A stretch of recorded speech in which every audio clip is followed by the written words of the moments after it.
సూర్యుడు విరిగిపోతే? అవును, మీరు విన్నది నిజమే. సూర్యుడు సెకండ్కి 4 మిలియన్ టన్నుల పదార్థాన్ని కోల్పోతూ ఉంటాడు. కానీ అప్పుడప్పుడు ఒక్కసారిగా ఎక్కువ మెటీరియల్ని విడుదల చేసి సర్ఫేస్ మీద సుడిగుండంలా తిప్పుకుంటాడు. ఇదంతా ఎందుకు జరుగుతుందో ఇప్పటికి కూడా ఒక పెద్ద మిస్టరీయే. ఇలానే సూర్యుడి సర్ఫేస్ మీద ఉన్న ప్లాస్మా పేలి నార్త్ పోల్ మరియు సౌత్ పోల్ మీద కొమ్ములు లాంటి స్ట్రక్చర్స్ ని ఫామ్ చేసింది. కానీ ప్లాస్మా విస్ఫోటనం అనేది ఒక థియరీ మాత్రమే. నిజంగా ఏం జరిగిందో తెలుసుకోవడానికి ఇంకా రీసెర్చ్ జరుగుతుంది. ఇంకో షాకింగ్ విషయం ఏంటంటే సూర్యుడు మారుతున్నాడు. సౌర తుఫానులు, సన్ స్పాట్స్తో ఇంకా ప్రమాదకరమైన చర్యలు చేస్తున్నాడు. జనవరి 2023లో కొన్ని ఎక్స్ మరియు ఎం క్లాస్ సోలార్ ఫ్లేర్స్ ని వదిలి 2025 సోలార్ మ్యాక్సిమంకి రెడీ అయ్యాడు. అసలు ఈ సోలార్ మ్యాక్సిమం అంటే ఏంటి? సింపుల్ గా చెప్పాలంటే 11 సంవత్సరాల సమయంలో సోలార్ యాక్టివిటీ అంటే సూర్యుడు చేసే చర్యల్లో మార్పులు వస్తాయి. ఇది మెయిన్ గా సూర్యుడి మ్యాగ్నెటిక్ పోల్స్ తిరగడం వల్ల జరుగుతుంది. ఈ 11 సంవత్సరాల సమయంలో ఒక సంవత్సరంలో సౌర తుఫానులు, sun spots, coronary mass ejections లాంటి చర్యలు ఎక్కువగా సంభవిస్తాయి. ఆ సంవత్సరమే సోలార్ మ్యాక్సిమం. అదే 2025లో జరుగుతుంది. అయితే ప్రతి 11 సంవత్సరాల సోలార్ సైకిల్ ఒకలా ఉండదు. కొన్ని వీక్గా ఉంటాయి, కొన్ని శక్తివంతంగా ఉంటాయి. 2019లో మొదలైన ఈ సైకిల్ సైంటిస్టుల అంచనాల్ని తలకిందులు చేసింది. ఎందుకో ఫిబ్రవరి 2, 2023లో కనపడిన వోర్టెక్స్ ని స్టడీ చేస్తే అర్థమవుతుంది. ఇది ఎంత శక్తివంతంగా జరిగిందంటే ఏకంగా ఒక సోలార్ ప్రామినెన్స్ ఫామ్ అయింది. అంటే ప్లాస్మా అనేది సూర్యుడి సర్ఫేస్ నుండి ఒక తీగ లాంటి ఆకారంలా బయటికి రావడం. అయితే సూర్యుడికి ప్రామినెన్సెస్ అనేవి మామూలే. ఇవి సూర్యుడి యొక్క వాతావరణమైన కరోనా బయటి ప్రాంతంలో రోజు జరుగుతూనే ఉంటాయి. కానీ ఫిబ్రవరి 2, 2023లో జరిగింది కొంచెం స్పెషల్. ఎందుకంటే ఇది సోలార్ మ్యాక్సిమంకి దగ్గరగా జరిగింది. ఇంకో వింత విషయం ఏంటంటే ఈ ప్రామినెన్స్ నుండి కొంత ప్లాస్మా వేరయ్యి సెకండ్కి 60 కిలోమీటర్ల వేగంతో సూర్యుడి పోల్స్ మీద 8 గంటల పాటు తిరిగింది.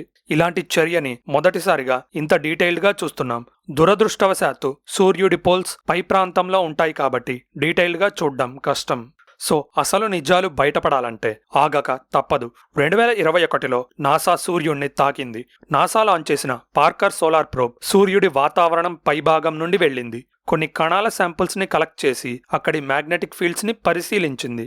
ఇప్పటి వరకు సూర్యుడు దేంతో తయారయ్యాడు, అందులో ఏ పదార్థాలు ఉన్నాయో తెలియదు. ఈ మిషన్తో ఒక ఐడియాకి వచ్చాము. కొంచెం హీలియం ఎక్కువగా ఉన్న సౌర గాలిలోని కణాలు తమ మ్యాగ్నెటిక్ ఫీల్డ్స్ ని రివర్స్ చేసుకుంటూ ఉంటాయంట. వీటిని స్విచ్ బ్యాక్స్ అంటారు. అప్పట్లో ఇవి ఎక్కడ పుట్టాయో అర్థం కాలేదు. రీసెర్చ్ చేస్తే ఈ స్విచ్ బ్యాక్ చేసే కణాలు సూర్యుడి సర్ఫేస్ మీద పుట్టాయి అని తెలిసింది. వింత విషయం ఏంటంటే సూర్యుడికి ఒక సర్ఫేస్ అంటూ ఉండదు. లోపల కోర్ తప్పితే పై వరకు మొత్తం ఒక మండుతున్న అగ్నిగోళమే. దీని తర్వాత ఒక సూపర్ హీటెడ్ అట్మాస్ఫియర్ ఉంటుంది. ఈ మొత్తం అంతరిక్షంలోకి ఎస్కేప్ అవ్వకుండా గ్రావిటీ మరియు మ్యాగ్నెటిక్ ఫీల్డ్ ఒక గోళం షేప్కి తీసుకొని వస్తాయి. అధిక ఒత్తిడి మరియు పైకి వస్తున్న వేడి ఈ పదార్థాన్ని బయటికి తోస్తాయి. చివరకు అది సూర్యుడి గ్రావిటీ మరియు మ్యాగ్నెటిక్ ఫీల్డ్ ని కూడా చీల్చుకుంటూ బయటికి వస్తాయి. ఈ పాయింట్ ని ఆల్ఫెన్ క్రిటికల్ సర్ఫేస్ అంటారు. సూర్యుడి వాతావరణం ఇక్కడితో ఎండ్ అవుతుంది. ఇక్కడి నుండే సౌరగాలి మొదలవుతుంది. అంటే ఆల్ఫెన్ క్రిటికల్ సర్ఫేస్ ని దాటిన వాతావరణంలోని పదార్థం సౌరగాలిగా మారుతుంది. ఇది సూర్యుడి మ్యాగ్నెటిక్ ఫీల్డ్ ని భూమి ఆ తర్వాత ఇంకా దూరాలకు లాగుతుంది. గుర్తుపెట్టుకోవాల్సిన విషయం ఏంటంటే ఆల్ఫెన్ క్రిటికల్ సర్ఫేస్ ని దాటిన సౌరగాలి ఇక సూర్యుడిలో కలిసే ఛాన్స్ ఉండదు. కరోనా నుండి అనేక సార్లు వెళ్లిన పార్కర్ సోలార్ ప్రోబ్ ఒక వింత విషయాన్ని కనిపెట్టింది. అదే ఆల్ఫెన్ క్రిటికల్ సర్ఫేస్ ఒక పర్ఫెక్ట్ గోళం ఆకారంలో లేదు అని. అందులో ఎత్తులు, పలాలు, స్పైక్స్ ఉంటాయి. అలానే మొత్తం చారలతో ఉంటుంది. ఒకానొక సమయంలో పార్కర్ ప్రోబ్కి స్యూడో స్ట్రీమర్ అనే ఆకారం ఎదురైంది. ఇవి సూర్యుడి కరోనాలో నుండి పైకి ఎగసి పడే పెద్ద స్ట్రక్చర్స్. మామూలుగా చూడటం కష్టం, కానీ సూర్యగ్రహణాల టైంలో కొంచెం క్లారిటీతో చూడొచ్చు. పార్కర్ ప్రోబ్ ఈ సూడో స్ట్రీమర్లోకి వెళ్ళినప్పుడు ఒక తుఫాను మధ్యలోకి వెళ్లిన ఫీలింగ్ వచ్చిందంట. అంటే బయట నుండి చూడటానికి అస్తవ్యస్తంగా ఉన్న లోపలికి వెళ్తే కణాలు నెమ్మదిగా కదులుతున్నాయి. అలానే స్విచ్ బ్యాక్స్ కూడా తక్కువగా ఉన్నాయి. బయటేమో ఎటు పడితే అటు నుండి వచ్చి అస్తవ్యస్తంగా ప్రవర్తించే కణాలు, లోపలేమో ప్రశాంతంగా ఉండే వాతావరణం. చూడండి సూర్యుడు ఎంత ఇంట్రెస్టింగ్ గా ఉన్నాడో. ఇక సోలార్ ఫ్లేర్స్ విషయానికొస్తే అవి భూమికి చాలా డేంజర్. వాటి నుండి పుట్టిన రేడియేషన్ భూమి మీద రేడియో కమ్యూనికేషన్ కి అడ్డుపడుతుంది. అటు ఫోన్స్, ల్యాప్టాప్స్ లాంటి ఎలక్ట్రానిక్ సిస్టమ్స్ నుండి ఇటు ఇంటర్నెట్, వీటన్నిటికీ శక్తిని సప్లై చేసే పవర్ గ్రిడ్ వరకు సోలార్ ఫ్లేర్స్ దేన్ని వదిలిపెట్టవు. చాలా సోలార్ ఫ్లేర్స్ కొన్ని నిమిషాల పాటు వస్తాయి, కానీ కొన్నైతే కొన్ని గంటల పాటు ఆగవు. సోలార్ ఫ్లేర్స్ని ఎక్స్రే స్పెక్ట్రంలో చూడగలం కాబట్టి ఎన్ని ఎక్కువ ఎక్స్రేస్ని విడుదల చేస్తాయి అన్న దాన్ని బట్టి వాటి శక్తిని అంచనా వేయగలం. ప్రత్యేకమైన పరికరాలు లేకపోతే చిన్న ఫ్లేర్స్ని గుర్తించడం కష్టం. మీడియం ఫ్లేర్స్ వల్ల భూమి ధ్రువ ప్రాంతాల్లోని రేడియో బ్లాక్అవుట్ అంటే శాటిలైట్ కమ్యూనికేషన్ లాంటివి పనిచేయవు. ఇక ఎక్స్ క్లాస్ ఫ్లేర్స్ వచ్చినప్పుడు మాత్రమే మనం జాగ్రత్త పడాలి. ఇవి శక్తివంతమైనవి ప్లస్ ఎక్కువసేపు వస్తాయి. ఒక శక్తివంతమైన సౌర తుఫాను యొక్క ఎఫెక్ట్ ఒక్కసారిగా పడదు. మొదటిగా ఎక్స్రే మరియు అల్ట్రావైలెట్ రేస్తో ఉన్న శక్తివంతమైన కాంతి పుడుతుంది. అవి మన భూమి పై లేయర్లోని వాతావరణాన్ని అయోనైజ్ చేసి రేడియో కమ్యూనికేషన్కి ఇబ్బంది కలిగిస్తుంది.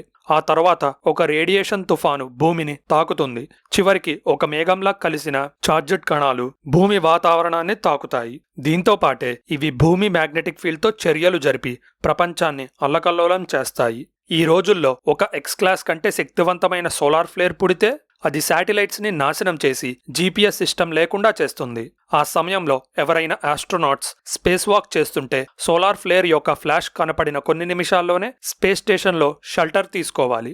ఆ తరువాత కమ్యూనికేషన్ శాటిలైట్స్ మధ్య కమ్యూనికేషనే ఇబ్బందిగా మారిపోతుంది. కానీ అన్నిటికంటే పెద్ద ఎఫెక్ట్ పవర్ గ్రిడ్ మీద పడుతుంది.